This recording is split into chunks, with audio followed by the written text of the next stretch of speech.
Hello students, आज हम class 11th relation and function का बेसिक देखते हैं। रिलेशंस बहुत ही इम्पोर्टेंट चैप्टर है। इसको बहुत ही इजी वे में समझाया गया है। रिलेशन समझने के लिए सबसे पहले कर्मित युग्म समझना पड़ता है। कर्मित युग्म क्या होता है? दो वस्तुओं या अवयवों का ऐसा युग्म जिन्हें एक निश्चित क्रम में व्यवस्थित किया गया हो, कर्मित युग्म कहलाता है। इसमें हम क्रम को नहीं बदल सकते। यदि क्रम को बदलेंगे तो इसका अर्थ ही बदल जाता है। जैसे ए कोमा बी और बी कोमा ए छोटे ब्रैकेट में हैं तो इनका मतलब अलग अलग होता है। यदि ये दोनों मजले कोष्टक में हैं तो वो सेट्स हो जाएगा, और सेट्स में ऑर्डर इंपॉर्टेंट नहीं करता है तो वो उनको आगे पीछे रख सकते हैं, बट यहाँ नहीं रख सकते इनको आगे पीछे। देखो, इसको एक हम ग्राफ में प्लॉट करते हैं। जैसे 2 पॉइंट ले लिया हमने, जैसे मैंने ले लिया 3,4 ले लिया और 4,3 ले लिया। 3,4 को देखो ग्राफ में प्लॉट करते हैं तो 1 2 3, और इसके ऊपर 4 पॉइंट 1 2 3 और 4 यहाँ आएगा कोई पॉइंट, यहाँ पॉइंट आएगा, यानी 3,4। और 4,3 लेता हूँ 1 2 3 4, और इस पर 3 लेता हूँ तो 1 2 3, ये देखो यहाँ आएगा। तो दोनों की पोजीशन अलग अलग है, इसके लिए हम ये नहीं कह सकते 3,4 और 4,3 इक्वल है। तो नेक्स्ट है हमका कार्तीय गुणन। कार्तीय गुणन इस तरह से होता है, देखिए जैसे ए और बी दो अरिक्त समुच्चय, अरिक्त का मतलब कुछ न कुछ एलिमेंट हैं उसके अंदर। जब कार्तीय गुणन ए क्रॉस बी उन कर्मित युग्मों का समुच्चय है जिनका प्रथम अवयव समुच्चय ए से लिया गया हो और द्वितीय अवयव बी से लिया गया हो। जैसे ए क्रॉस बी है तो इसका ये है, जो ये क्या है, कर्मित युग्म है। इसका प्रथम अवयव है ना जो कैपिटल ए से बिलोंग करेगा, और द्वितीय अवयव है वो बी से बिलोंग करेगा। इसी प्रकार से इसका उल्टा ले लेते हैं, बी क्रॉस ए ले लेते हैं तो बी क्रॉस ए का मतलब है पहला अवयव है जो बी से लिया जाएगा और दूसरा अवयव है ए से लिया जाएगा।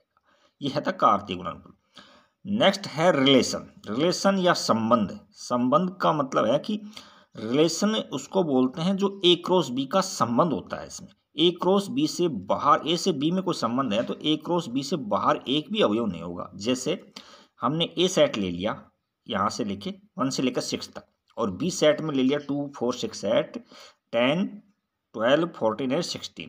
तो अब रिलेशन किस तरह से डिफाइन है, ये तो थे सेट, और ए से बी में परिभाषित है सर। तो और रिलेशन है कि x, y such that 2x equal to में y।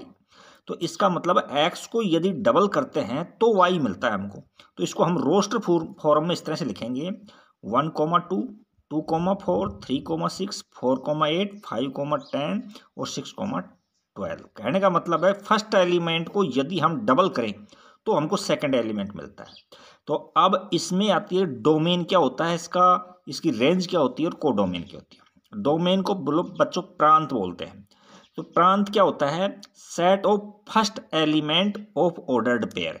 यानी ए से बी में कोई संबंध है तो पूरे ए को नहीं बोलते हैं, इसमें इसके प्रथम अवयव को बोलते हैं। प्रथम अवयवों का समुच्चय होता है ना वो प्रांत होता है, और द्वितीय अवयवों का जो समुच्चय होता है ना उसको हम परिसर बोलते हैं। जैसे ये 2 4 6 8 10 12, ये क्या होता है, इसका परिसर होता है, इसकी रेंज होती है।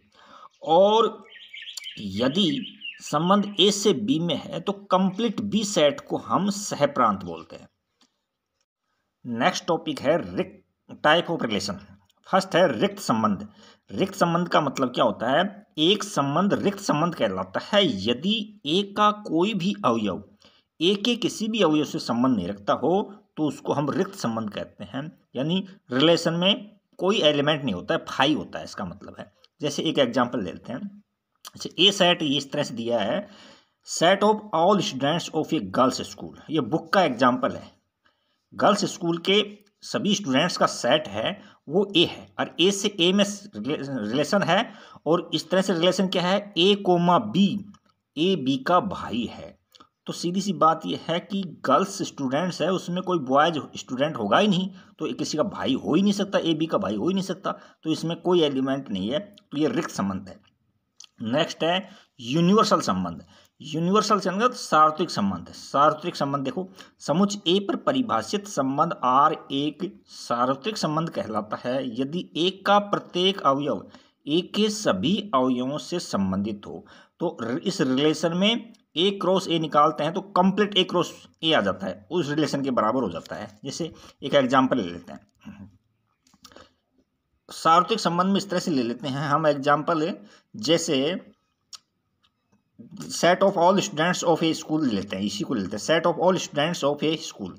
अच्छा, फिर इसमें ले लेते हैं a comma b such that height of a comma b is less than 3 metre, 3 metre से कम हाइट होनी चाहिए। तो इसमें तो सारे स्टूडेंट्स इसमें आ जाएंगे, 3 मीटर से ज़्यादा हाइट तो किसी की का डिफरेंस तो हो ही नहीं सकता, दो स्टूडेंट्स की हाइट का डिफरेंस 3 होना चाहिए, तो ये तो हो ही नहीं सकता।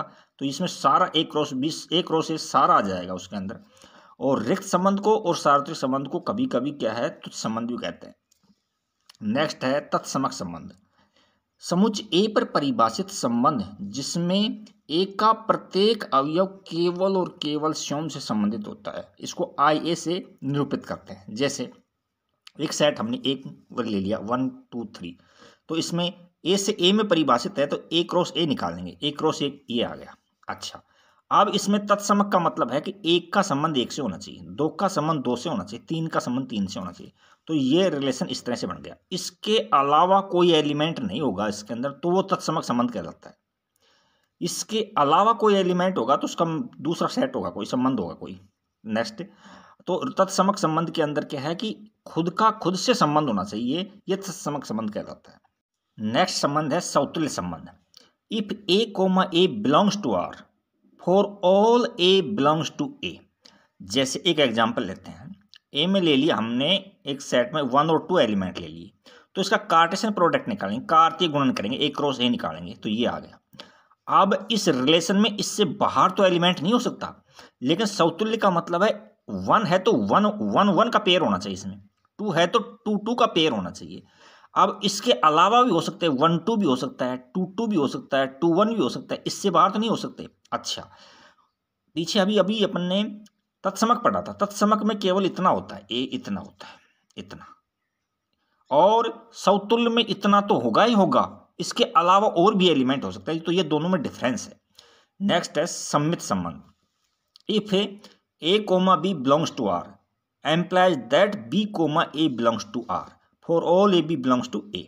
यदि ए कोमा बी रिलेशन के अंदर है ना, तो बी कोमा ए जरूर होगा, तभी ये सम्मित संबंध होता है, अथवा नहीं होता है। जैसे एग्जाम्पल लेते हैं, एल सेट इस तरह से है, समतल में स्थित समस्त रेखाओं का समुच्चय है एल, और रिलेशन किस तरह से डिफाइन है, L1 और L2 दो रेखाएं हैं, L1 L2 पर लंब है। तो सीधी सी बात है, दो रेखाएं हैं, एक रेखा ये है और दूसरी रेखा ये है, तो ये इस पर लंब है तो ये इस पर लंब होगी, तो ये क्या होगा, सम्मित संबंध हो जाएगा। नेक्स्ट है संक्रामक। If a comma b belongs to R and b comma c belongs to R. यदि किसी रिलेशन के अंदर ए कोमा बी है और बी कोमा सी है, तो उसमें ए कोमा सी जरूर होगा, belongs to R for all a b c belongs to a. Example लेते हैं, जैसे ए है, सभी समुच्चयों का त्रिभुजों का समुच्चय लेते हैं, सभी त्रिभुजों का समुच्चय लेते हैं, जिसमें क्या डेफिनेशन है रिलेशन की, ए कोमा बी समरूप त्रिभुज हैं। भाई समरूप का मतलब रूप समान होना चाहिए उनका, उसके मेजरमेंट से मतलब नहीं है। ट्राइंगल है तो ये नहीं है उसमें स्क्वायर होगा, या उनकी जो साइडों का रेशियो सेम होता है इसके अंदर, और ऑल एंगल्स इक्वल होते हैं। तो तत्सम उसका संक्रामक का मतलब है कि ए कोमा बी के समरूप है, तो समरूप है तो ए बी के समरूप है, बी ए के समरूप होगा, ऐसे सी के समरूप है तो ए के भी समरूप होगा, तो ये समरूप है जो संक्रामक संबंध है। नेक्स्ट है तुल्यता संबंध। यदि कोई संबंध ऐसा हो जो समतुल्य भी हो, सम्मित भी हो और संक्रामक भी हो, तो ऐसे संबंध को हम तुल्यता संबंध कहते हैं। जैसे एग्जाम्पल लेते हैं, ए है, ए सेट इस तरह से कॉलेज के पुस्तकालय की समस्त पुस्तकों का समुच्चय ए, तो और उसमें एक रिलेशन इस तरह से प्रभावित है कि एक्स कोमा वाई में पेजों की संख्या समान है, तो पेजों की संख्या समान है तो ये समतुल्य भी है, क्योंकि एक्स एक्स में भी पेजों की संख्या समान होगी। अब दूसरा सम्मित क्यों है, एक्स वाई है तो वाई एक्स में पेजों की संख्या समान होगी। ऐसे ही जेड ले लें, तो जैसे मान लीजिए एक्स में और वाई में पेज समान है, तो वाई में और जेड में पेज समान है, तो फर्स्ट में एक्स में और जेड में पेजों की संख्या समान होगी, तो ये तुल्यता संबंध हो गया। नेक्स्ट टॉपिक है फलन। माना ए और बी दो एरिक समुच्चय हैं, तब ए से बी में परिभाषित फलन है जो वह संबंध होता है जिसमें ए का प्रत्येक अवयव बी में अद्वितीय प्रतिबिंब रखता हो। यानी ए के प्रत्येक अवयव का बी में अद्वितीय प्रतिबिंब, अद्वितीय का मतलब होता है एक और केवल एक, एक के अलावा नहीं हो सकता, एक से ज्यादा नहीं हो सकता। जैसे ये 1 है तो 1 की मैपिंग ए से हो रही है, तो इसको मतलब है ए है ना, ए इसकी इमेज है, जो 1 की इमेज ए है और ए की प्री इमेज 1 है। इस तरह से जैसे 2 की इमेज बी है तो बी की इमेज प्री इमेज 2 है, इस तरह से पढ़ते हैं। तो इसमें है कि एक भी एलिमेंट छूटना नहीं चाहिए, इसमें प्रत्येक अवयव आ गया, और इसमें अद्वितीय प्रतिबिंब, यानी एक एलिमेंट का एक ही प्रतिबिंब होना चाहिए, दो नहीं होना चाहिए। जैसे और देखो ये एग्जांपल, जैसे यहां ले लिया हमने 1 है, 1 का प्रतिबिंब y है, 2 का प्रतिबिंब भी y है और 3 का प्रतिबिंब भी y है। तो देखो इसमें कोई भी एलिमेंट नहीं छूटा है। अच्छा, और हर एलिमेंट की एक ही इमेज है। जैसे देखो 1 की y है, एक ही तो है, 2 होती तो x से मैप होती, 2 की भी 1 ही है। ऐसे 3 है, इसकी भी एक ही तो इमेज है, 2 होती तो इसकी z से और होती, इस तरह से। तो ये फलन है। अब इसमें देखते हैं हम, अब फलन के अंदर प्रांत, सहप्रांत और परिसर क्या होता है। देखो प्रांत बताता हूं मैं आपको, यानी प्रांत, कोई फलन ए से बी में परिभाषित है तो कंप्लीट ए सेट को प्रांत बोलते हैं। कंप्लीट ए सेट को क्या बोलते हैं? प्रांत बोलते हैं। अब इसका आता है परिसर। परिसर, परिसर का मतलब समझो इसके अंदर, जैसे ए की बी में मैपिंग है तो जिन एलिमेंट से मैपिंग हो रही है ना, वो एलिमेंट परिसर कहलाते हैं। जैसे यहाँ एक्स, वाई और जेड है, केवल वाई से मैपिंग है तो परिसर इसका वाई है ओनली, एक्स और जेड नहीं है। और आता है सहप्रांत। सहप्रांत, सहप्रांत का मतलब है यदि कोई संबंध ए से बी में परिभाषित है तो कंप्लीट बी सेट को हम सहप्रांत बोलते हैं। डेफिनेशन बहुत ही इजी वे में लिखी हुई है, अच्छे से याद करना काफ़ी इंपॉर्टेंट है, क्योंकि ये निर्धारण करेगी कि फलन क्या होता है, फलन होता है या किसमें फलन होता है, किसमें फलन नहीं होता है। नेक्स्ट टॉपिक देखो इसमें क्या है, हम फलन के प्रकार पढ़ेंगे। अब देखो फलन के प्रकार, पहला फलन है एकेकी फलन। नाम से पता लग रहा है कि एकेकी का मतलब है यदि एक के भिन्न भिन्न अवयवों का बी में भिन्न भिन्न प्रतिबिंब होता है तो उसको एकेकी फलन बोलते हैं।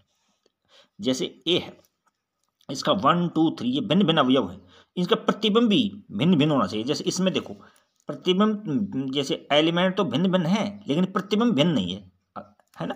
तो ये एकेकी किसको कहेंगे? भिन्न भिन्न अवयवों के भिन्न भिन्न प्रतिबिंब होते हैं तो उनको हम एकेकी फलन कहते हैं। जैसे ये एग्जांपल लेता हूँ, ये 1 का ये प्रतिबिंब है, 2 का ये है, 3 का 1, डिफरेंट एलिमेंट और डिफरेंट ही प्रतिबिंब है।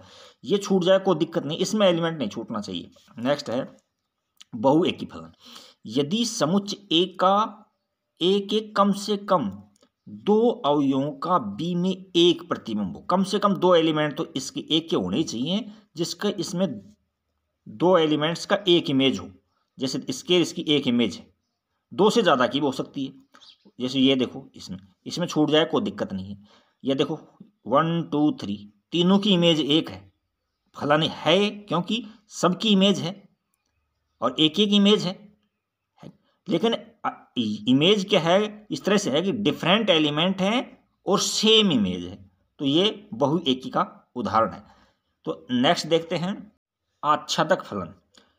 आच्छादक फलन क्या होता है? ए से बी में परिभाषित फलन आच्छादक कहलाता है यदि बी के प्रत्येक अवयव का ए में पूर्व प्रतिबिंब हो। यानी बी है, इसके हर एलिमेंट का प्री इमेज होनी चाहिए, इसके अंदर पूर्व प्रतिबिंब होना चाहिए। देखो कोई एलिमेंट इसमें बचना नहीं चाहिए, इसमें तो बचेगा ही नहीं क्योंकि ये तो फलन की परिभाषा है, इसमें कोई बचना नहीं चाहिए, लेकिन इसमें भी नहीं बचना चाहिए। तो देखो इसके अंदर ये देखो एक्स वाई जेड है, इसकी इमेज ये है, इसकी ये है, ये दो एलिमेंट्स की इमेज है, कोई दिक्कत नहीं, लेकिन इसमें कोई ऐसा एलिमेंट नहीं बचना चाहिए जिसकी कोई प्री इमेज न हो। यानी इसमें जो परिसर होता है ना, परिसर वो सहप्रांत के, देखो परिसर भी इसके अंदर एक्स वाई है और सहप्रांत भी एक्स वाई है, इसमें परिसर एक्स वाई जेड है और सहप्रांत भी एक्स वाई है। तो यानी परिसर और सहप्रांत यदि बराबर हो जाते हैं तो वो आच्छादक फलन कहलाता है। नेक्स्ट है अंतरक्षेपी फलन। अंतरछेपी फलन ए से बी में परिभाषित फलन अंतरछेपी फलन कहलाता है यदि बी के कम से कम एक अवयव का ए में पूर्व प्रतिबिंब न हो। जैसे कम से कम एक एलिमेंट ऐसा होना चाहिए जिसका प्री इमेज नहीं हो, इसके अंदर ज़्यादा भी हो सकते हैं, जैसे 1 2 3 है इसमें, बट इसके अंदर देखो यहाँ जेड का कोई प्री इमेज नहीं है, पूर्व प्रतिबिंब नहीं है इसके अंदर, ये है अंतरछेपी है। इसी प्रकार से यहाँ देखो एक्स वाई जेड है, तो एक्स का जेड का कोई पूर्व प्रतिबिंब नहीं है इसके अंदर, तो इसके अंदर देखो यहाँ ये परिसर तो क्या है इसके अंदर एक्स और वाई है, और सह प्रांत क्या है एक्स वाई जेड है, तो परिसर और सह प्रांत कभी भी इसमें बराबर नहीं होते हैं, तो वो अंतरछेपी फलन कहलाता है। नेक्स्ट इंपॉर्टेंट है एकेकी आच्छादक फलन। वह फलन जो एकेकी भी हो और आच्छादक भी हो उसको एकेकी आच्छादक फलन कहते हैं। जैसे ए से बी में कोई फलन परिभाषित है तो ए के ये एलिमेंट है, भिन्न एकेकी की क्या डेफिनेशन थी, भिन्न भिन्न अवयवों के भिन्न भिन्न प्रतिबिंब है, और आच्छादक क्या परिभाषित थी, हर एलिमेंट का पूर्व प्रतिबिंब होना चाहिए इसमें। तो और एक की आच्छादक फलन का ही इनवर्स एग्जिस्ट करता है, उसका ही इनवर्स प्रतिलोम फलन ज्ञात किया जा सकता है, अन्य किसी फलन का प्रतिलोम नहीं ज्ञात किया जा सकता। इसको एक की आच्छादक फलन है, ये बहुत ही इंपॉर्टेंट फलन है, इससे हम इनवर्स फंक्शन निकालने में काम में लेते हैं।